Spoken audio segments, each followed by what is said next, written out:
हवेली में उस दिन कुछ अलग ही रौनक थी। चारों तरफ हंसी खुशी का माहौल था। बच्चों की खिलखिलाहट से आंगन गूंज रहा था। हर तरफ सजावट, रंग बिरंगे फूल और पंडाल में कतार से रखी चमचमाती थालियां आयोजन को और भव्य बना रही थी। यह सब दायमा की देखरेख में हो रहा था। उन्होंने पूरे मोहल्ले की बच्चियों को इस खास दावत पर बुलाया था। सुबह से ही ईशा रसोई में लगी हुई थी। माथे पर पसीने की बूंदें चमक रही थी, लेकिन चेहरे पर मुस्कान थी।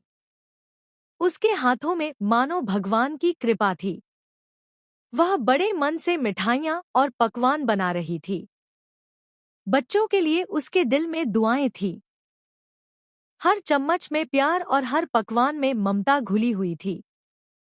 वह मिठाई सजाते हुए धीरे से बुदबुदाई, हे भगवान, यह मिठाई बच्चों को जरूर पसंद आए। यह आपकी पूजा करके बनाई है, इसमें बस आपकी कृपा चाहिए। दरवाजे पर खड़ा सूरज चुपचाप यह सब देख रहा था।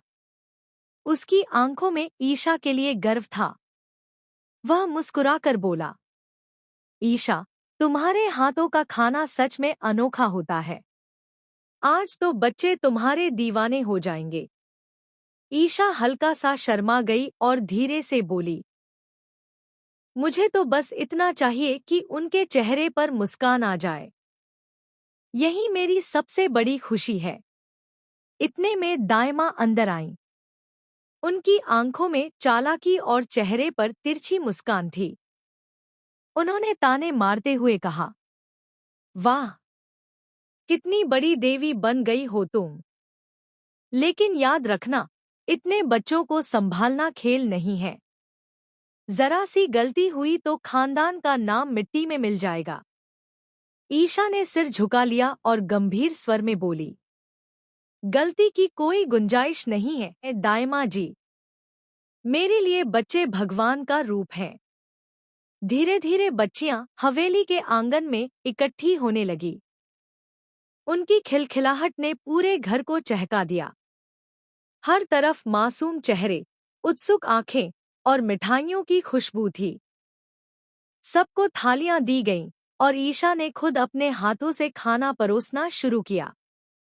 लेकिन तभी अचानक चीखों का शोर उठ गया।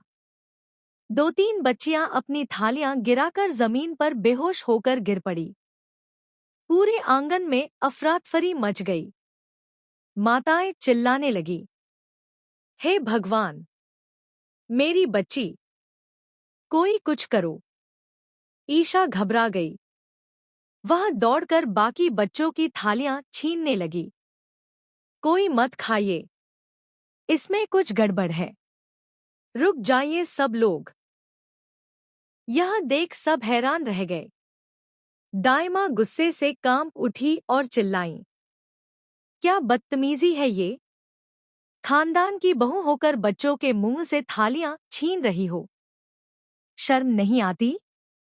ईशा कांपती आवाज में बोली, नहीं दायमा जी, मुझे यकीन है, इसमें जहर मिला हुआ है। बच्चों की जान खतरे में है। यह सुनते ही पूरा आंगन सन्न रह गया। फिर अचानक माता पिता का गुस्सा भड़क उठा। एक पिता चिल्लाया, तुमने हमारी बच्चियों की जान से खिलवाड़ किया है। जानबूझकर जहर डाला है। एक माँ रोते हुए बोली, इसे छोड़ना मत। यह हमारी बच्चियों की दुश्मन है। ईशा हाथ जोड़कर रो पड़ी, भगवान की कसम, मैंने अपने हाथों से श्रद्धा से यह खाना बनाया था। मैं ऐसा पाप कैसे कर सकती हूँ?